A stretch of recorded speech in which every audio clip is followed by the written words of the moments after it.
After a great day at Queensland Beach with Stevie and Sherry, we dropped them at their place, and then, since we needed a few supplies, we opted for the Walmart Hotel as our overnight spot.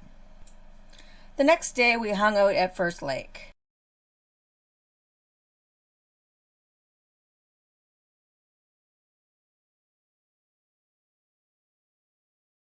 We later got together with Stevie and Sherry again for another visit to the harbourfront.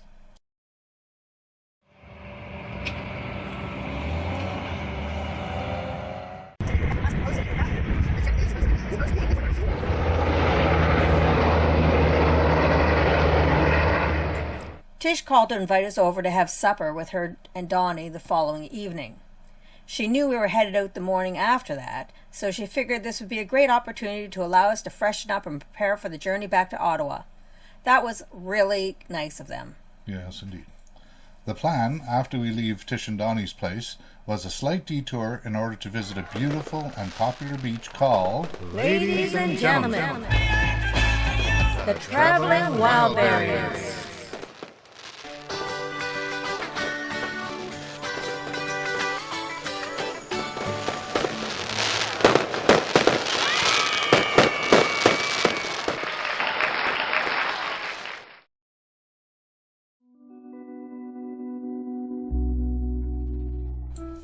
Heather Beach, a beautiful red sand beach on the shore of the Northumberland Strait, which is known for its warm waters and the huge contrast between high and low tides.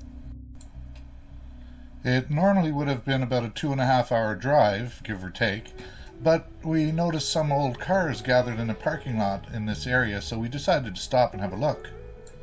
We then stopped at the Millbrook Heritage and Cultural Centre in order to look around there and stretch our legs.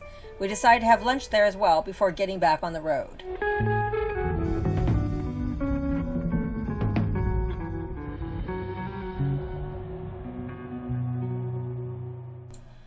Shortly after we hit the road again, we passed this gas station with a huge blueberry out front. Once we arrived at Heather Beach, we scouted around for the best spot to park. Since the place was not too busy, we had several options. The beachfront parking lot was a good option, as we could just walk right out into the water, but we opted for a spot just up the road where we could park with the side door facing the water. This allowed us a little private area where we could bring out the chairs and the table and just relax with the waterfront as our view. The tide was in when we got there, so it was only a bit of a jaunt to get into the water. We took a couple of nice long walks along the beach, exploring and collecting shells and sand. We had a swim shortly after that, then another long walk exploring the nearby community just up from the beach area. A little while after we got back to the RV and settled into our seats, we got to see why this place is known for the huge discrepancy between high and low tide. Wow, what a difference. We'd practically have to take an Uber just to get to the spot where we could even begin to think of diving into the water at this point. The low tide got me curious, so I decided to take a walk and explore the beach.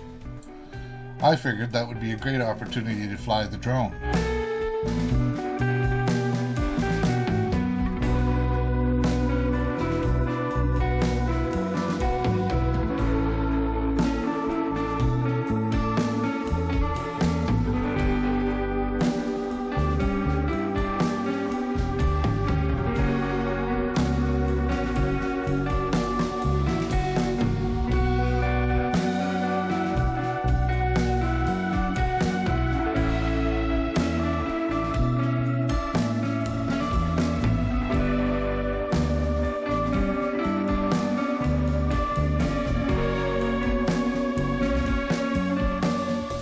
As I was walking along the beach, I saw several people picking clams.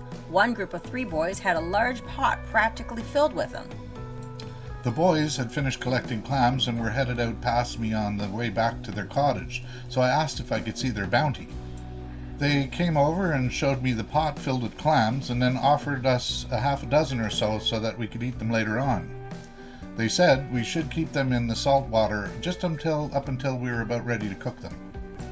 We put them in a bowl with the salt water in the sink, as the plan was to have them tomorrow when we set up at the campground we had booked. This is when the traveling barber showed up. Yep, talk about a great idea for a small business. You're not stuck in a building in the middle of a hot city. You get to visit all these new places all the time, and much of your gas and other expenses are a write-off. And depending on your preferences, you can also use the truck as your living quarters. Haha. After getting a tour of the barbershop on wheels, Ken invited the traveling barber fella to sit and enjoy a drink with us. Yeah, I wanted to pick his brain about how he got the idea for this kind of business. So we sat around and chatted for a while. The next morning, we were up early and blessed with this amazing sunrise.